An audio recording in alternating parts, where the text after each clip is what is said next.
రేపే ఏప్రిల్ 24 రేపే ఏకాదశి. ఏకాదశి పూజ చేసేవారు తప్పకుండా తెలుసుకోవాల్సిన కొన్ని పనులు.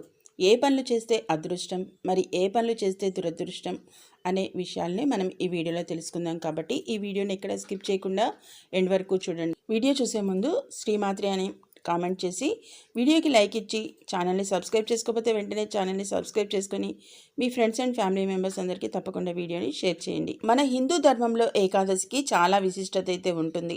ఈ నెల ఏప్రిల్ 24వ తేదీన వరోధిని ఏకాదశి వచ్చింది. ఏకాదశి అంటేనే చాలా పవిత్రమైన రోజు కాబట్టి ఏకాదశి రోజున పొరపాటున కూడా కొన్ని తప్పులను చేయకూడదు. ఏకాదశి రోజున చేసే తప్పుల వల్ల జీవితంలో కష్టాలు ప్రారంభమవుతాయి. అలాగే ఏకాదశి రోజున చేసే పరిహారాలతో విపరీతమైన అదృష్టం కలిసొస్తుంది. విష్ణుదేవుని ఆశీర్వాదంతో మీ జాతకం అద్భుతంగా మారిపోయి అపార ధనయోగం కలుగుతుంది.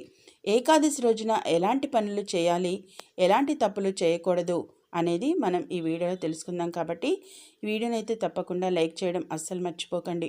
ఈ వరోధిని ఏకాదశి రోజున ఎవరైతే ఇంట్లో పూజలు చేసుకుంటారో అలాంటి వాళ్ళ ఇళ్లల్లో ఎలాంటి కష్టాలు లేకుండా ఉంటాయి. వరోధిని ఏకాదశి రోజున వెంకటేశ్వర స్వామిని పూజిస్తే ఈ సంవత్సరం అంతా ఐశ్వర్యం సిద్ధిస్తుంది. ఏకాదశి రోజున ఉపవాసం ఉంటే బంగారాన్ని దానం చేసినంత పుణ్యం కలుగుతుంది. అలాగే విష్ణుదేవుని ఆశీర్వాదంతో జన్మజన్మల అదృష్టం వరిస్తుంది. ఈ ఏకాదశి రోజున ప్రతి ఒక్కరూ తప్పనిసరిగా తలస్నానం చేయాలి. ఏకాదశి రోజున తలస్నానం చేయకపోతే మిమ్మల్ని దరిద్రం వెంటాడుతుంది.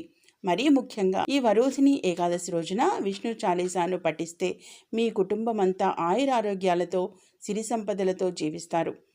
అలాగే పసుపు రంగు అంటే శ్రీ మహావిష్ణువుకు చాలా ప్రీతికరమైనది కాబట్టి ఈ ఏకాదశి రోజు ప్రతి ఒక్కరూ తప్పకుండా పసుపు రంగు వస్త్రాలను ధరించండి. ఏకాదశి రోజున పసుపు రంగు వస్త్రాలను ధరించి వెంకటేశ్వర స్వామికి నమస్కారం చేసుకుంటే కోరిన కోరికలన్నీ ఖచ్చితంగా నెరవేరుతాయి.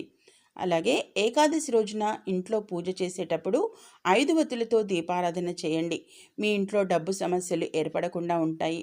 విశేషంగా ఏకాదశి రోజున వెంకటేశ్వర స్వామికి తులసిమాలను సమర్పిస్తే మీ కుటుంబానికి కుబేర యోగం సిద్ధిస్తుంది. జీవితాంతం భోగభాగ్యాలను అనుభవిస్తారు. అయితే ఏకాదశి రోజున పొరపాటున కూడా తులసి ఆకులను కోయకూడదు. ఏకాదశి రోజున పొరపాటున కూడా తలకు నూనె రాయకూడదు. ఏకాదశి రోజున తలకు నూనె రాస్తే ఆయుష్ తగ్గిపోతుందని నమ్మకం. రావి చెట్టులో విష్ణుదేవుడు కొలువై ఉంటాడు. ముఖ్యంగా ఈ ఏకాదశి రోజున శ్రీ మహావిష్ణువుతో పాటుగా లక్ష్మీదేవి కూడా రావి చెట్టులో నివసిస్తుంది. కాబట్టి ఈ ఏకాదశి రోజున రావి చెట్టును ముట్టుకుంటే మాత్రం విపరీతమైన అదృష్టం కలుగుతుంది. అలాగే రావి చెట్టు క్రింద నెయ్యి దీపం వెలిగించి రావి చెట్టుకు 11 ప్రదక్షిణాలు చేస్తే మీ కుటుంబానికి ఎలాంటి సమస్యలు రాకుండా ఉంటాయి. అలాగే రావి చెట్టుకు నీళ్లు పోసి నమస్కారం చేసుకుంటే లక్ష్మీ కటాక్షం సంపూర్ణంగా లభిస్తుంది. ఏకాదశి రోజున ఇంట్లో పూజలు చేయలేని వారు సాయంత్రం 6 దాటిన తర్వాత ఇంటి గుమ్మం ముందు 2 దీపాలు వెలిగించండి. మీ ఇంట్లోకి తక్షణమే లక్ష్మీదేవి అడుగు పెడుతుంది. కటిక పేదరికంతో ఇబ్బంది పడేవారు ఈ వరోధిని ఏకాదశి రోజున 1.5 కిలోల బియ్యాన్ని మూట కట్టి ఏదైనా శివాలయంలో దానం చేయండి. మీ పేదరికం అంతా తొలగిపోయి మీ ఇంటికి ఏదో ఒక విధంగా డబ్బు చేకూరుతుంది. ఏకాదశి రోజున ఎవరికి అప్పు ఇవ్వకూడదు. అలాగే ఎవరి నుండి డబ్బు తీసుకోకూడదు. ఏకాదశి రోజున ఎవరికైనా అప్పు ఇస్తే మీ ఇంటి సంపద నశించిపోతుంది. ముఖ్యంగా ఏకాదశి రోజున ఇంట్లో నెయ్యిని కరిగించకూడదు. అలాగే వెన్నను కూడా కరిగించకూడదు. వెన్న లక్ష్మీప్రదం కాబట్టి ఏకాదశి రోజున వెన్నను కరిగిస్తే మీ ఇంటి సంపద తరిగిపోతుంది. ఏకాదశి రోజున పొరపాటున కూడా నలుపు రంగు వస్త్రాలను ధరించకూడదు. ఈ రోజున నలుపు రంగు వస్త్రాలు ధరిస్తే ఏలినాటి శని దోషాలు వెంటాడుతాయి. ఇక ఏకాదశి రోజున పొరపాటున కూడా మాంసాహారాన్ని తినకూడదు. అలాగే ఉల్లిపాయ వెల్లుల్లిని కూడా తినకూడదు. ఏకాదశి రోజున ఎట్టి పరిస్థితుల్లోనూ మధ్యాహ్నం సమయంలో నిద్ర అనేది పోకూడదు. ఎవరికి కించపరిచే విధంగా మాట్లాడకూడదు. ఈ ఏకాదశి రోజున సాయంత్రం సమయంలో పొరపాటున కూడా అన్నం అనేది తినకూడదు. ఎందుకంటే ప్రతి ఏకాదశి రోజున సాయంత్రం సమయంలో వడ్ల ధాన్యాల్లో దరిద్ర దేవత నివసిస్తుంది. కాబట్టి ఏకాదశి రోజున అన్నం తింటే జన్మజన్మల దురదృష్టం వెంటాడుతుందని నమ్మకం. అలాగే ఏకాదశి రోజున సూర్యుడు అస్తమించిన తర్వాత అంటే సాయంత్రం 6 దాటిన తర్వాత పొరపాటున కూడా ఉప్పు తినకూడదు. ఏకాదశి రోజున ఉప్పు తింటే జీవితాంతం అనారోగ్య సమస్యలు వెంటాడుతాయి. అలాగే ఏకాదశి రోజున మీ ఇంటి ముందు స్వస్తిక్ గుర్తును గీయండి. ఏ ఇంటి ముందైతే స్వస్తిక్ గుర్తు ఉంటుందో అలాంటి ఇళ్లలోకి ముక్కోటి దేవతలు అడుగు పెడతారు. ఏకాదశి రోజున ఇంట్లో పాలు పొంగిస్తే మీ కుటుంబానికి చాలా మంచి జరుగుతుంది. పాలను లక్ష్మీదేవి స్వరూపంగా భావిస్తారు. కాబట్టి ఈ ఏకాదశి రోజున ఇంట్లో పాలు పొంగిస్తే మీ ఇంటికున్న అష్టదరిద్రాలు తొలగిపోయి మీ ఇంట్లోకి లక్ష్మీదేవి అడుగు పెడుతుంది. తులసి మొక్కలో లక్ష్మీదేవి నివసిస్తుంది.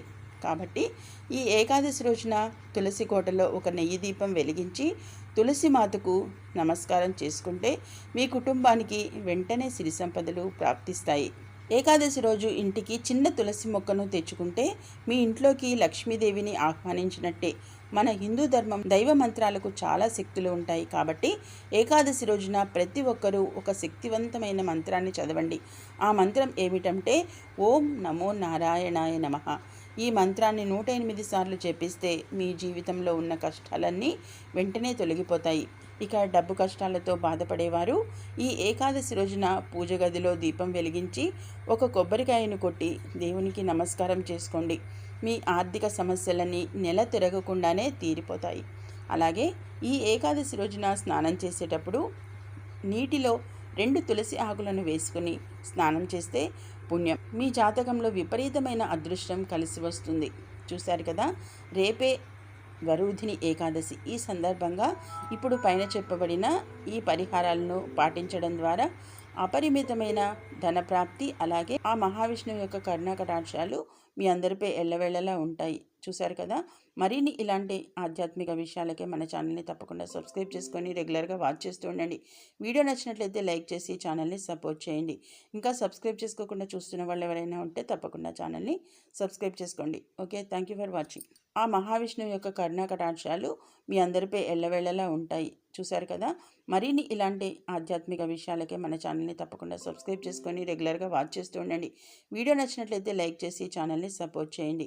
ఇంకా సబ్స్క్రైబ్ చేసుకోకుండా చూస్తున్న వాళ్ళు ఎవరైనా ఉంటే తప్పకుండా ఛానల్ని సబ్స్క్రైబ్ చేసుకోండి. Okay, thank you for watching. ఆ మహావిష్ణువు యొక్క కరుణాకటాక్షాలు మీ అందరిపై ఎల్లవేళలా ఉంటాయి. చూశారు కదా, మరిన్ని ఇలాంటి ఆధ్యాత్మిక విషయాలకే మన ఛానల్ని తప్పకుండా సబ్స్క్రైబ్ చేసుకొని రెగ్యులర్గా వాచ్ చేస్తూ ఉండండి. వీడియో నచ్చినట్లయితే లైక్ చేసి ఛానల్ని సపోర్ట్ చేయండి. ఇంకా సబ్స్క్రైబ్ చేసుకోకుండా చూస్తున్న వాళ్ళు ఎవరైనా ఉంటే తప్పకుండా ఛానల్ని సబ్స్క్రైబ్ చేసుకోండి. Okay, thank you for watching. ఆ మహావిష్ణువు యొక్క కరుణాకటాక్షాలు మీ అందరిపై ఎల్లవేళలా ఉంటాయి. చూశారు కదా, మరిన్ని ఇలాంటి ఆధ్యాత్మిక విషయాలకే మన ఛానల్ని తప్పకుండా సబ్స్క్రైబ్ చేసుకొని రెగ్యులర్గా వాచ్ చేస్తూ ఉండండి.